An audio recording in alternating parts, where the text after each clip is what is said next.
ternyata Babelnya juga. Jadi seia sekata antara orang-orang yang bukan semua Kristen, tapi sekelompok orang yang memang orang-orang tertentu di dalamnya seirama, seia sekata dengan Babel itu sendiri untuk diajarkan kepada umat Islam.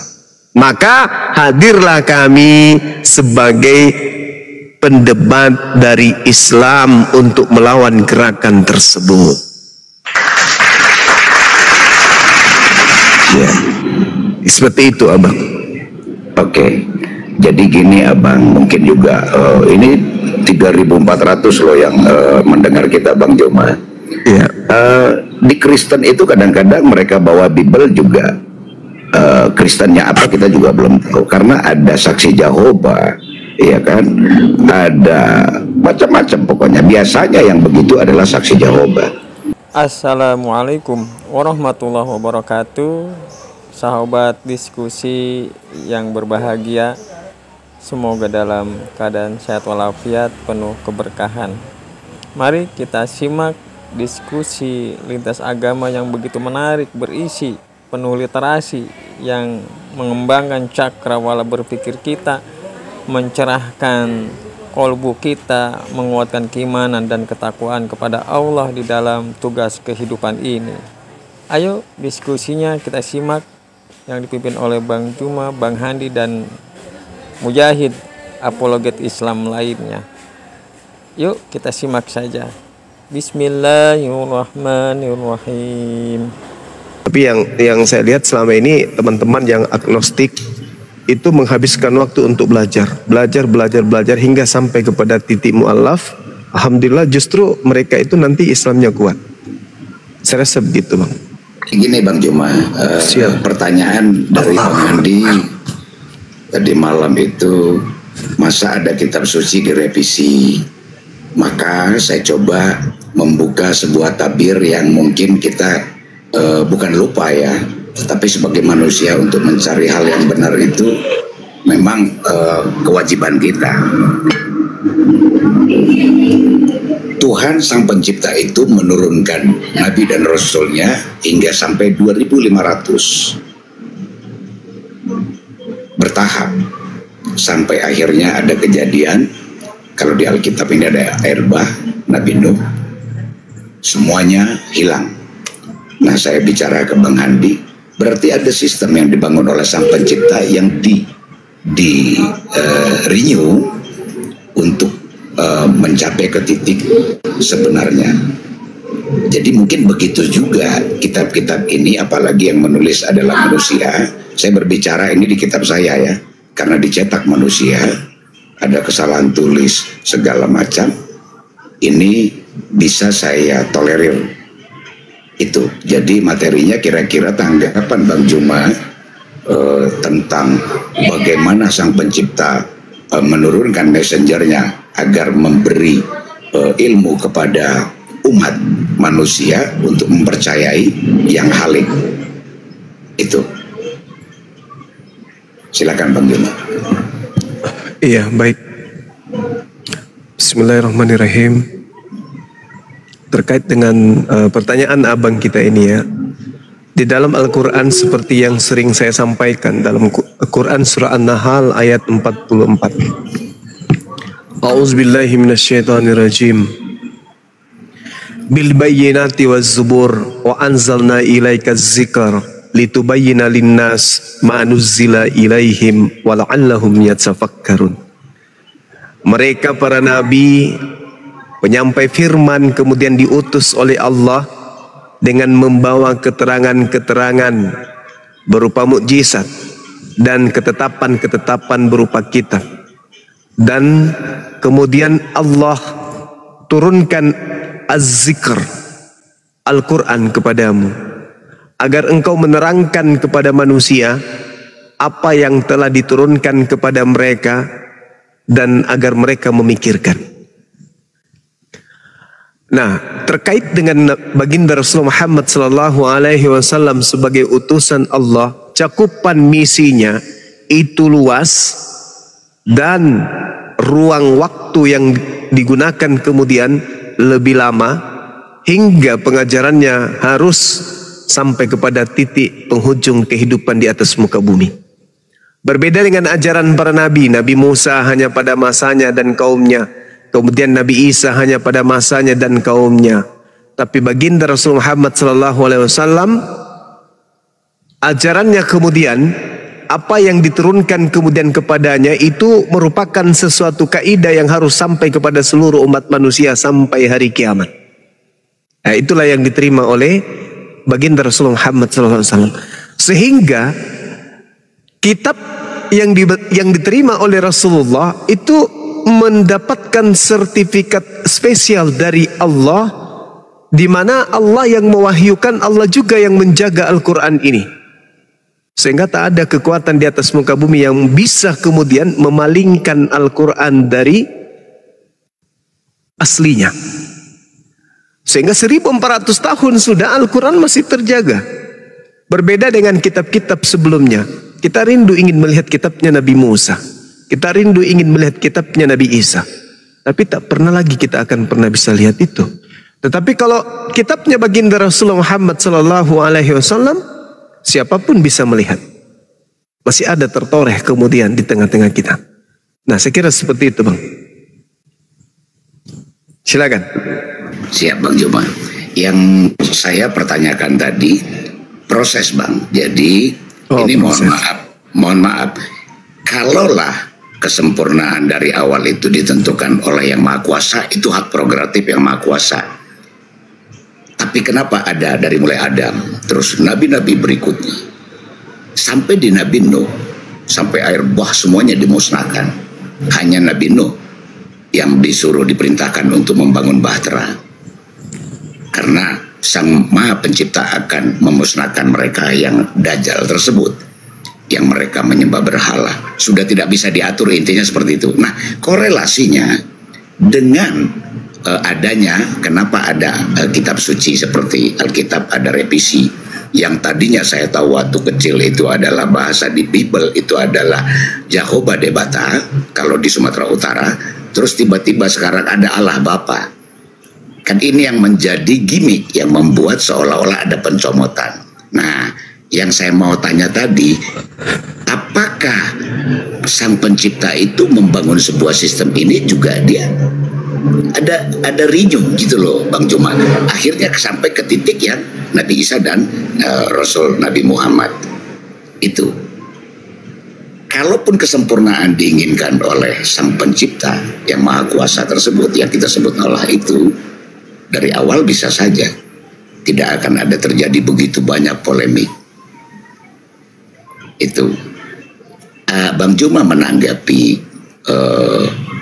sampai 2500 itu sampai ke titik ini, maksud saya berarti ada tahapan Sang Pencipta itu membentuk manusia yang kita dianggap sempurna ini menjadi benar-benar percaya dan turut tunduk kepada Yang Maha Kuasa itu. Begitu, Bang Juma. Terima kasih. Iya. Kalau saudara mencermati apa yang sampaikan tadi, bahwasanya ketika Allah menurunkan wahyu atau berupa ketetapan kitab-kitab kepada para nabi, di situ tidak ada jaminan kemudian untuk menjaga keutuhan apa yang menjadi ketetapan Allah selayaknya Al-Quran. Kenapa demikian? Satu, ketika kemudian kitab datang kepada Nabi Musa, kitab itu cakupannya kemudian peruntukannya hanya kepada kaumnya, yaitu kaum Bani Israel. Merusaknya pun, daya rusaknya pun kemudian ketika ada pembangkang di antara mereka itu kecil. Karena memang cakupan daripada hukum Taurat itu hanya meliputi Bani Yakub, dalam hal ini Bani Israel. Sehingga ketika ada sesuatu yang terjadi di tengah-tengah Bani Israel, seperti misalnya mereka membangkang, tegar tengkuk dan seterusnya, ya bisa jadi mereka merusak kitab yang datang kepada mereka, karena Allah tidak menjamin kepada mereka kemudian bahwa akulah yang menjaga kitab Tauratku itu, aku juga yang akan melestarikannya. Begitu juga kitab yang datang kepada Nabi Isa alaihissalam. Tidak ada jaminan Allah. Ketika kemudian Al-Quran ini datang dengan seperangkat aturan yang ada di dalamnya, Allah menjaga. Sekuat apapun kemudian umat baginda Rasulullah Muhammad SAW ingin merusak Al-Quran, atau orang di luar daripada Islam ingin merusak Al-Quran, tidak akan pernah bisa. Karena itu sudah dijamin oleh yang menciptakan, dijamin oleh yang mewahyukan. Sedangkan yang terjadi kemudian, informasi yang muncul belakangan, Al-Quran menguraikan, wa minhum ummiyuna la ya'lamuna al-kitaba illa amaniya wa inhum illa yazunnun. Di antara mereka ada yang buta huruf, tidak memahami kitab kecuali hanya berangan-angan, dan mereka hanya menduga-duga. Fawailul lil ladzina yaktubuna al-kitaba bi aydihim tsumma yaquluna hadza min indillah. Maka celakalah mereka yang buta huruf ini, celakalah mereka yang hanya menduga-duga dan hanya berangan-angan ini. Mereka menuliskan kitab dengan tangan mereka sendiri, kemudian mereka berkata ini adalah dari Allah, padahal itu adalah buat tangan mereka sendiri. Inilah yang dimaksud, bahwa ketika dalam Al-Quran surah Al-Ma'idah, qad ja'akum rasuluna yubayyinu lakum, wahai ahli kitab yang tadinya memegang Torah, yang tadinya memegang Zabur, yang tadinya memegang Injil, saatnya sekarang kalian menuju kepada keselamatan dengan mengikuti utusanku, yaitu baginda Rasulullah Muhammad SAW, dengan membawa pedoman Al-Quranul Karim. Itu yang diterangkan oleh Al-Quran. Sehingga pedoman atau kitab-kitab terdahulu tidak bisa lagi dijadikan sebagai acuan di dalam beragama. Hubungan kita kepada Tuhan pencipta langit dan bumi tidak bisa lagi kita pakai kitab-kitab itu. Kenapa? Karena sudah tercemar. Tak ada lagi kemudian yang asli, yang ori dari pembawanya, yaitu Nabi Musa dan juga Nabi Isa dan juga Nabi Daud. Tapi kalau Al-Quran, Nabi Muhammad kemudian boleh meninggalkan dunia ini, tetapi kitab yang dibawa, yang dinusulkan kemudian oleh Allah di dalam Al-Quranul Karim, surah An-Nahl ayat 102, Allah Subhanahu wa taala mengatakan, qul nazzalahu ruhul qudus min rabbika bil haqq.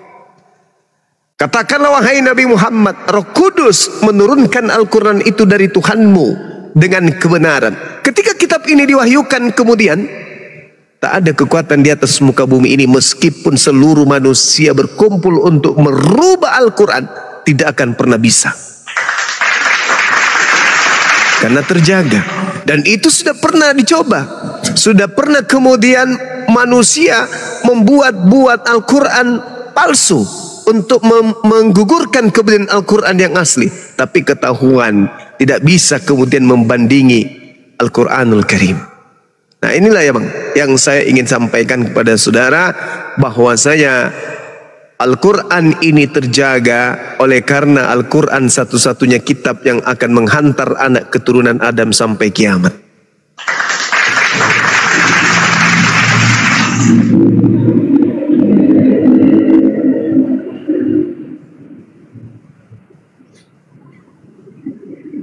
Halo Bang. Iya. Oke. Jadi saya sih belum masuk ke ranah kitab suci kita tadi sebenarnya. Yang saya bahas sempat terpikir bahwa Allah itu sendiri membentuk bumi dan segala isinya serta manusia ini ada beberapa fase, sehingga di detik yang sekarang yang kita anggap mungkin sudah lebih baiklah daripada zaman jahiliyah. Kira-kira seperti itu. Ya. Kalau cerita kitab, kebetulan kan saya juga suka ngikutin Komal yang Bang Juma berbicara kepada saudara-saudara saya dari Kristen.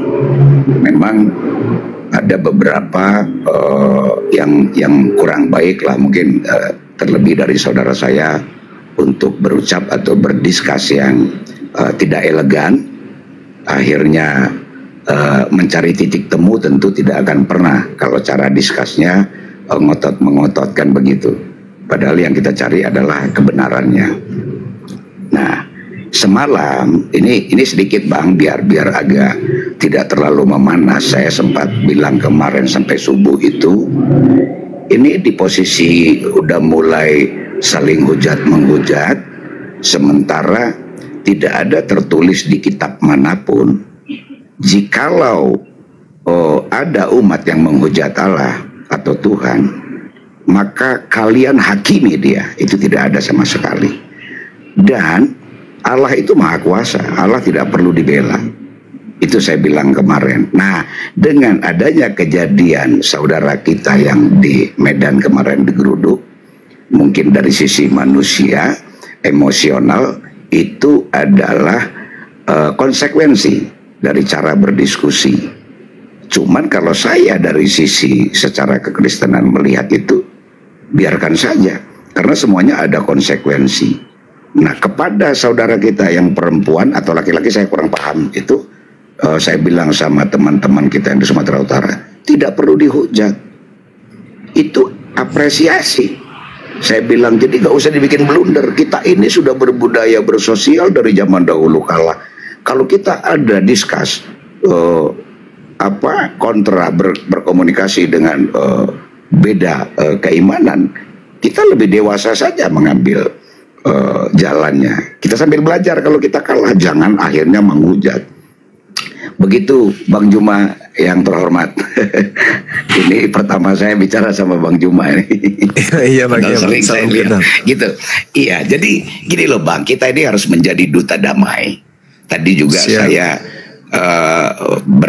mendengar Abang bilang bahwa di Kristen juga diajarkan. Terus tadi dari Independent UK yang tadi kita cerita, itu adalah korban mati perang. Dan kita akuin memang rata-rata pelakunya ya Kristen, penjajah bla bla bla segala macam. Tapi tidak ada korelasinya itu kepada tujuan atau Allah memerintahkan atau Tuhan. Itu loh. Terus seperti teman-teman saya lihat semua mengadunya ke Bang Juma ini di Apologet. Bang Juma, ini bagaimana, ini kejadian begini. Bang Juma menjadi sebuah penentu kebijakan untuk mengambil langkah teman-teman kita dari Muslim kalau ada yang menghujat bla bla bla. Kalau saya pikir hujatannya udah berlebihan, berbicara di ranah aparatur hukum itu adalah delik hukumnya. Tidak ada lagi agama di sana. Kalau penistaan berarti penistaannya, kan begitu.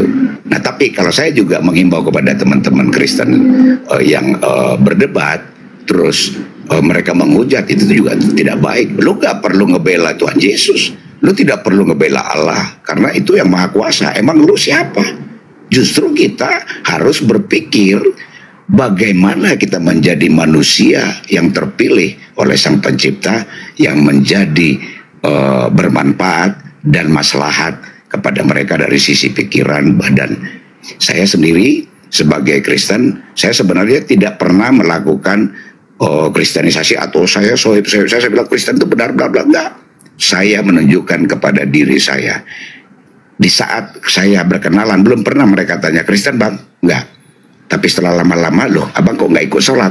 Karena rata-rata ulama sahabat saya, oh mohon maaf, kebetulan saya mengarahnya ke salib. Saya bilang bukan ke Ka'bah. Oh mereka tertawa. Indah saja semuanya gitu. Jadi itu bukan, mohon maaf nih Bang Juma, bukan menghimbau Abang Juma, tetapi saya lihat ini kurang baik kita teman-teman ya di komal-komal. Oh kalau sudah berlebihan hujatnya, saya pikir saya ajurin laporin aja, karena harus beretika kita kan. Begitu juga sebaliknya saya seperti teman-teman dari Kristen mau misalnya melaporkan seperti saudara yang perempuan atau itu kemarin itu, saya bilang ya nggak perlu lah, ngapain, apresiasi, karena yang bertindak itu bukan manusianya tetapi Sang Maha Pencipta. Terima kasih Bang Juma. Ini mungkin sebagai, bukan, jangan dianggap berdebat ya kita ini perkenalan saya pertama dengan Bang Juma. Iya Bang, iya Bang. Ilmu mungkin jauh sekali saya dengan Bang Juma. Bang Juma tahu Bible, tahu ini bla bla, tahu. Tapi saya menggunakan hati dan intuisi. Pikiran saya letak dulu, emosional saya jauh-jauh saya letakkan, karena saya merasa menjadi manusia yang biasa saja dulu. Tetapi saya berusaha mengenal Tuhan saya. Itu abangku. Iya. Silakan Pak. Baik. Saya rasa kalau semua saudara Kristen itu memiliki pola pikir, cara pandang sama seperti abang ini, Ya, bisa jadi diskusi atau debat panas itu tidak akan terjadi. Karena diskusi ini terjadi itu disebabkan karena adanya yang memicu. Kami umat Islam dari sejak kemudian dikenalnya dunia lintas agama, artinya debat lintas agama, kami tidak pernah memulai. Di Facebook yang memulai Kristen, di Zoom, di WA, di YouTube, sekarang di TikTok. Kami sifatnya hanya mengkanter aja. Nah, pada saat kemudian ada upaya melakukan gerakan kristenisasi, Islam diam. Islam tidak melakukan perlawanan yang berarti. Islam hanya mengatakan, oh, dia sudah murtad. Oh, saudara kita sudah masuk Kristen. Oh, anaknya dia menikah dengan orang Kristen. Anaknya ikut menjadi Kristen. Hanya itu. Hanya itu respon umat Islam. Nah, keadaan ini kemudian melahirkan situasi di mana semakin menjadi-jadi. Karena umat Islam itu diam. Semakin berani dan semakin terstruktur. Contoh misalnya, ini mata kepala saya sendiri yang melihat. Ketika kemarin terjadi bencana di Kota Palu. Saya ke sana, lihat korban yang ada di sana, nyata-nyata orangnya Islam, pakai jilbab, bahkan ada di sampingnya lagi sholat. Ada sekelompok orang yang datang. Tidak digubris, tidak diajak bicara, tidak dipersilahkan juga untuk berbahasa basi, tapi tetap saja menjalankan khutbah gereja di situ. Nah, saya berpikir, ini ada apa? Seorang yang beda agama datang kemudian mengkhotbai, membacakan data-data di dalam Bible kepada orang yang sedang kena musibah, yang seharusnya sebagai muslim orang ini dibacakan ayat-ayat suci Al-Quran. Itu. Kemudian saya balik dari Palu. Setelah saya berbicara dengan teman saya yang di Palu, ngomong lagi, "Bang, coba tengok di asrama haji." Kenapa? Seperti yang kemarin yang kita lihat di sini, itu terjadi juga di sana. Betul, saya ke asrama haji, melihat kemudian orang-orang yang dibawa dari Palu, pengungsi dari Palu, sama keadaannya juga. Diberikan kemudian lembaran-lembaran doa-doa dalam data-data Bible. Tidak lama kemudian saya berselang ke rumah sakit Wahidin, juga seperti itu. Ada orang sakit dibacakan dengan data-data Bible, padahal dia Islam. Nah, umat Islam diam. Umat Islam tidak memberikan reaksi apa-apa. Semakin berani, semakin terstruktur dan seterusnya. Rupa-rupanya ketika kami belajar, mencoba untuk belajar ada apa ini, ternyata memang Bible yang punya misi untuk melakukan gerakan kristenisasi itu. Bible-nya, di samping memang keadaan agamanya yang memaksa untuk mengajarkan itu kepada orang lain, ternyata Bible-nya juga. Jadi seia sekata antara orang-orang ya, bukan semua Kristen, tapi sekelompok orang yang memang orang-orang tertentu di dalamnya seirama, seia sekata dengan Bible itu sendiri untuk diajarkan kepada umat Islam. Maka hadirlah kami sebagai pendebat dari Islam untuk melawan gerakan tersebut. Ya, seperti itu abang. Oke, jadi gini abang, mungkin juga ini 3.400 loh yang mendengar kita Bang Joma. Iya. Di Kristen itu kadang-kadang mereka bawa Bible juga. Kristennya apa kita juga belum tahu, karena ada saksi Jehovah, ya kan, ada macam-macam pokoknya. Biasanya yang begitu adalah saksi Jehovah. Nah kalau orang saksi Jehovah saja ketemu saya kadang jadi bentrok Bang Juma, perlu kita ketahui bersama gitu loh. Iya, nah, iya, jadi iya. itu saya kesampingkan dulu, itu masalah ideologinya. Membahas atau menafsirkan isi Bible Alkitab itu terserah mereka masing-masing. Yang penting kita ini memiliki akhlak dan adab untuk berbicara tentang agama. Dan mohon maaf, bukan saya ngajak remis ini ke Bang Juma, tidak. Atau saya seolah-olah membela diri teman-teman saya yang sudah berbuat. Tidak juga. Saya tadi sudah bilang, bagaimanapun siapapun menghujat, saya anggap itu personalnya, dilaporkan.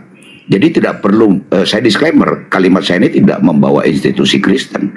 Tidak. Secara personal terpanggil jiwa saya untuk berbicara di TikTok ini, karena TikTok ini media online internasional, dunia melihat. Kenapa kita putra-putri bangsa ini tidak berhati-hati? Akhirnya tipikal kita seluruh Indonesia ini diketahui khalayak banyak. Oh, Indonesia ternyata kalau sudah agama dipercikan sedikit bisa ribut. Nah ini juga harus kita jaga sama-sama. Maksud saya nanti mungkin ada di fase yang lain, tahapan yang lain, mungkin kita bisa kopi darat seperti diajak Bang Handi saat itu, saya sama Bang Hos, kita ngopi bareng Bang, kita ngobrol. Saya sangat mau ya kalau pas ada Bang Juma di mana, saya juga pengen hadir itu loh, biar kita bisa berbicara. Satu lagi, tujuan saya bukan kristenisasi, apalagi menyiarkan Alkitab saya, tidak. Kita sudah punya pegangan masing-masing kok. Tapi bagaimana membuat hal ini lebih indah, itu yang kita inginkan. Kenapa korelasi ini saya bahas? Ternyata Sang Pencipta itu menyukai keindahan. Kalau perbedaan itu bisa kita bareng-bareng bisa membuat suatu yang indah, itu yang sangat luar biasa. Itu Bang Juma.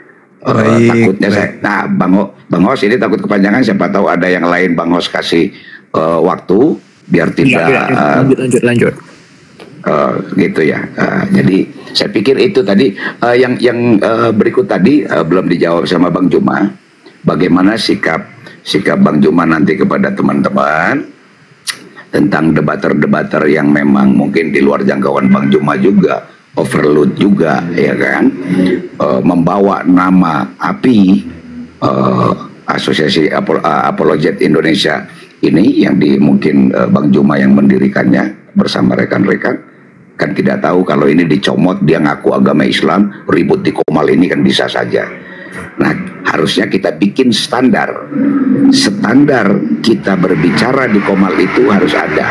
Terus kalau bisa Bang Juma, ini masukan dari saya, bikin member Bang. Jadi nanti dia masuk Komal itu jelas member dia ini, dan dia bisa di-online-kan semuanya. Itu lebih baik. Kita berbicara hal baik, tidak takutlah kalau kita identitas kita jelas gitu loh. Jadi tidak hoax gitu Bang Juma. Terima kasih Bang. Ya baik Bang Aboy. Jadi di sini saya perlu buka sedikit ya. Anak-anak saya di Apologet Islam Indonesia, tak ada satupun dari kami ini orang tuanya mengajarkan mereka untuk menyakiti hati umat di luar daripada umat Islam.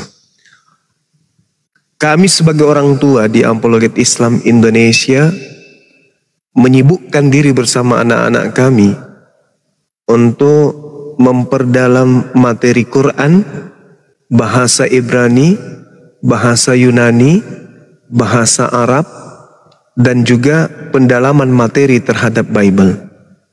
Konsentrasi kami hanya mengkanter, bukan untuk menyerang, tetapi mengkanter. Tidak ada kemudian upaya-upaya yang kami bentuk untuk islamisasi. Tak ada.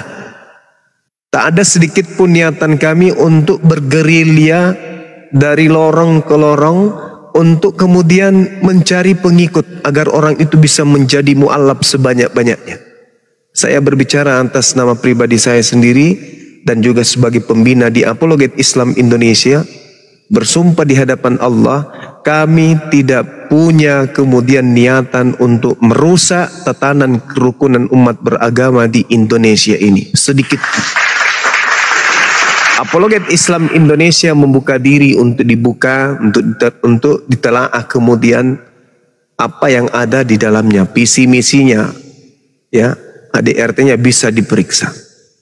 Kami berbadan hukum, yang ada di dalamnya adalah orang-orang yang punya talenta kemudian, baik dari segi keilmuan Al-Quran, disiplin ilmu umum, dan juga terkait dengan penguasaan bahasa Ibrani, Aramaik, Yunani. Jadi semata-mata API ini dibentuk untuk kemudian menyadarkan umat Islam di negara kita ini untuk bersatu. Bersatu untuk menjaga kedaulatan negara Republik Indonesia. Bersatu untuk menyayangi, melindungi kemudian kaum minoritas yang kami sebutkan sebagai saudara-saudara Kristen, Hindu, Buddha, dan seterusnya. Tak ada upaya untuk membentuk satu kekuatan melakukan sesuatu tindakan yang melanggar hukum. Baik hukum Islam maupun hukum yang ada di negara ini. Makanya tidak ada satupun yang bisa memungkiri bahwa yang terjadi di tubuh API itu ketika ada satu personil yang kemudian melakukan tindakan yang menurut hitungan kami melanggar kemudian aturan main dari apologet, dalam hal ini hubungannya antar sesama manusia atau antar sesama anak bangsa yang masih bertahan di API, pasti kami beri surat peringatan dan kami izinkan untuk meninggalkan API. Karena API itu dibentuk untuk mempersatukan kemudian suara rakyat Indonesia, dalam hal ini umat Islam, untuk bersatu padu mengisi kemerdekaan, bukan untuk mencari perpecahan atau melakukan satu tindakan yang sifatnya sentimen terhadap agama tertentu. Yang terjadi kemudian adalah adanya upaya dari apologet Islam, dalam hal ini saya dan sahabat-sahabat lain, untuk mengkanter hinaan, hujatan, penistaan terhadap Allah, terhadap Nabi Muhammad, terhadap Al-Quranul Karim. Nah, itu yang kami lakukan. Tidak ada upaya kemudian bagaimana caranya supaya kita melakukan tindakan bla bla bla yang menyakiti orang, nggak ada. Itu tidak ada, Bang, di apologet Islam itu. Dan saya katakan kepada adik-adik saya, anak-anak saya, bahwasanya silakan belajar dengan sebanyak-banyaknya, lakukan sebuah gerakan-gerakan yang sifatnya positif untuk agama ini dan untuk bangsa kita. Jangan pernah menyakiti siapapun. Bahkan saya sampai ngajarin gitu loh. Kuanggap anak-anak ini benar-benar seperti anak TK. Padahal mereka itu adalah orang-orang yang memiliki strata pendidikan yang jauh lebih tinggi dari saya. Apa yang saya katakan kepada mereka? Ada yang santan di sini, ada Bang Handi di sini, ada Bunda Rahma, ada Peta Lembu. Saya katakan kepada mereka apa? Jaga sikap. Pada saat kalian live, jangan lebay. Ketika buka kamera, jaga sikap kalian. Jangan menggunakan filter berlebihan. Jaga adab, jaga adat, jaga attitude, jaga akhlak. Perlihatkan kemudian sesuatu yang sifatnya ikhlas untuk pembinaan keyakinan kita. Itu yang tak ajarin. Tak ajarin sampai sedasar-dasar seperti itu. Tak ajarin. Bukan saya kemudian merasa lebih hebat dari mereka, tidak. Sekedar mengingatkan sebagai orang tua terhadap adik-adik saya. Padahal di situ ada aparat, ada dari polisi, ada dari TNI, semuanya ada, lengkap di API itu. Saling menguatkan. Untuk apa? Untuk kemudian kejayaan Indonesia. Itu aja. Tak ada yang lain. Tak ada yang lain. Contoh kasus, Bang. Contoh kasus nih. Ini fenomena yang terjadi. Kemarin ada kasus hamilisasi. Kita sudah melakukan upaya-upaya damai, sedamai-damainya. Kita datang untuk yang kedua kalinya. Yang dipertontonkan adalah sikap yang arogan. Kita kemudian melaporkan ke pihak yang berwajib. Saya instruksikan kepada API Sumut, jalankan amanat ini dengan baik. Jangan sampai terjadi kericuhan, jangan ada bentrok fisik. Kalau memungkinkan adanya itu, tinggalkan. Apapun yang terjadi, tinggalkan. Apa yang terjadi kemudian sama anak-anak saya? Mereka datang bersama dengan polisi. Oke, korban kita ambil. Kita kemudian sepakat di kantor di Polres pada saat itu. 2-3 hari yang lalu. Kita sudah selesai. Dari pihak Kristen sudah melepaskan korban perempuan ini. Dah. Kami umat Islam diminta kemudian untuk mencabut laporan. Kami cabut. Damai. Apa yang terjadi? Saking indahnya Islam itu. Harusnya kami sudah balik kanan, membawa si korban ini balik kembali bersama dengan orang tuanya. Tapi karena teman-teman ini sudah dibekali dengan akhlak yang baik, mereka kemudian kembali ke kampung halaman si laki-laki untuk pamit. Apa yang terjadi? Begitu mereka sampai di perkampungan, tiba-tiba ternyata sudah diatur sedemikian rupa. Di situ kurang lebih 20 laki-laki yang sudah sengaja minum minuman keras untuk kemudian menahan wanita itu kembali. Sakit hati kami, merasa tertipu kami, jauh-jauh kami datang. Ternyata ancaman muncul. Kalau sampai wanita ini kau ambil, maka akan terjadi sesuatu yang kalian tidak inginkan. Sampai-sampai saya kasihan kepada anak saya. Ada yang kemudian lari masuk ke hutan, pakaiannya penuh dengan lumpur. Subhanallah. Jadi yang tadinya di kepolisian sudah damai, sudah aman, sudah dikembalikan, laporan sudah dicabut, ternyata diingkari setelah sampai di perkampungan. Apakah kami anarkis? Apakah kami kemudian menginstruksikan, padahal anak-anak di Sumut itu sudah menyatakan kepada saya, kami mendengarkan perintah, kalau ada komando kami akan turun mendekat ke TKP. Saya katakan apa? Jangan sekali-sekali melanggar apa yang menjadi aturan main api. Jangan pernah menimbulkan kekisruan. Itu yang pertama. Anak-anak saya pulang dari Samosir, pulang tanpa membawa hasil. Yang dia bawa hanyalah kekecewaan. Yang kedua, anak Batak. Terjadi kejadian kisruh baru yang kita lihat sama-sama. Apa instruksi saya sebagai pembina? Ada yang bisa membuktikan saya perintahkan anak-anak api Sumut? Tak ada sedikit pun. Bahkan saya monitoring, apakah ada anak api ke rumah siapa? Rumah si anak Batak. Tidak ada anak api yang merapat ke sana. Untuk apa ada pihak kepolisian? Untuk apa melakukan hal seperti itu ada pihak kepolisian? Kecuali pihak kepolisian tidak bisa mengambil tindakan untuk mengamankan. Ternyata bisa. Bahkan teman-teman api saya instruksikan, tolong yang ada kontak dengan pihak kepolisian untuk menghubungi pihak polisi Sumut untuk segera datang ke tempat anak Batak. Itu perintah saya. Dan anak-anak api itu tahu. Bahkan saya suarakan kemudian pada saat live. Jadi api ini Masya Allah dibentuk kemudian untuk mempersatukan marwah kita sebagai rakyat Indonesia.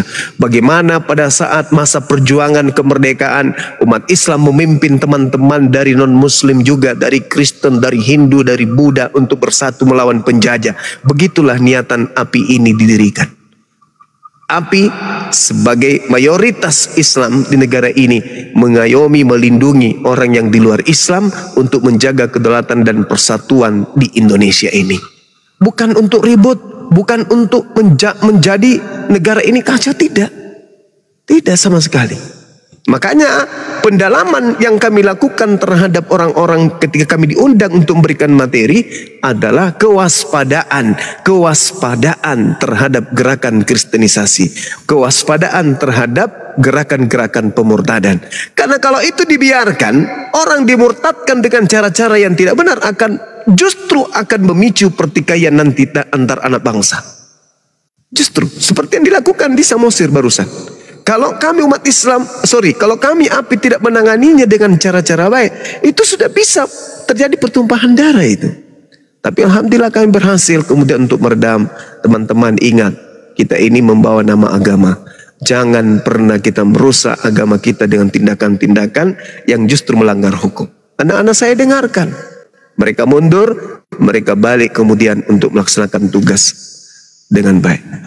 Nah, inilah Bang cerminannya bahwa ketika saya ditanya apa yang saudara lakukan melihat keadaan, saya selalu mengajarkan anak-anak saya untuk selalu koordinasi dengan baik supaya tidak ada di antara kita kemudian yang merusak nama agama dan juga merusak nama negara kita. Seperti itu. Ya. Oke. Jadi gini Bang, kayaknya di bawah nih salah persepsi yang saya bicarakan sama Bang Juma. Tadi saya bilang, Bang Juma apinya lebih terorganisir biar lebih baik. Takutnya ada tidak anggota api menjelek-jelekan api, membawa nama apinya itu loh. Jadi bukan berarti saya mau ngatur Bang Juma, tidak. Karena kan saya lihat Komal-Komal nih, takutnya bukannya anggota api, tapi dia membawa brandnya api gitu. Nah tapi ya sudahlah. Itu banyak Bang, itu banyak. Nah itu yang saya tadi dukung, api itu saya dukung. Karena mengedukasi tentang, ya kita anggap siar juga lah buat abang kan. Nah di sisi lain saya bilang tadi saya minoritas, saya sadar diri. Kenapa saya bilang tadi bahwa kalaupun dengan kejadian kantor tadi terus ada kalimat yang masuk di cetakan yang dibilang di Komal-Komal bahwa kita ini mencomot mencomot kalimat ya Allah itu. Jujur saya waktu kecil saya bilang tadi saya tahunya di dalam Bible itu adalah Debata Jehovah. Terus tiba-tiba di Alkitab menjadi Allah. Nah kita sebagai umat Kristen itu hanya membaca hasil cetakan yang diberikan di gereja masing-masing. Sebenarnya itu saja. Ternyata ada timbul di posisi yang ini untuk mengkanter, kan ini menjadi sebuah PR. Nah kami di internal juga harus bertanya dong, kok ini bisa timbul, kenapa? Apakah Kristen di Arab sana tidak ada kalimat Allah ini? Kita kan bertanya di internal nih, bukan bertanya ke Bang Juma, saya bukan. Jadi jangan sampai terjadi polemik di antara kita yang berbeda keimanan. Akhirnya karena tidak dewasa berdebat, ya akhirnya kisruh. Dan saya juga bilang tadi bahwa seperti Komal anak Batak misalnya terjadi itu konsekuensi, maka kita harus dewasa untuk berdebat. Saya pikir begitu Bang. Baik. Terlalu jauh saya bahas, kita baru perdana. Dan mohon maaf untuk semuanya, tidak ada misi sama sekali apa-apa saya ataupun memberitakan. Dari tadi saya kan tidak berbicara tentang Alkitab di sini. Saya hanya mengarah ke sisi misinya Bang Juma atau secara personal manusianya lah. Bukan Al-Quran, bukan Alkitab. Tetapi dampak dari keimanan kita ini, saya pikir saya secara minoritas, saya merasa terpanggil saja. Kayaknya ada yang salah deh ini gitu loh. Itu aja saya pikir Bang Juma. Mohon maaf nih Bang Host, thank you. Saya dengar nggak apa-apa nih Bang Andi juga yang ada di sini semua. Bang Rocky itu siapa tahu ada ini Bang Host. Terima kasih. Demikian diskusi ini saya sajikan. Semoga bermanfaat, menambah literasi kita dalam menemukan kebenaran yang sesungguhnya dan menginspiratif untuk tetap berada di dalam kebaikan, bertakoruban ilallah dalam pengabdian di dalam kehidupan ini, dan diskusi ini menghasilkan nilai, menguatkan keimanan dan ketakwaan kita kepada Sang Maha Pencipta Allah Subhanahu wa Ta'ala. Atas segala perhatian dan dukungan sahabat diskusiku atas channel saya ini, saya ucapkan terima kasih. Semoga menjadi nilai kebaikan. Dan sampai berjumpa kembali di diskusi lintas agama selanjutnya. Dan saya akhiri dengan mengucapkan wassalamualaikum warahmatullahi wabarakatuh.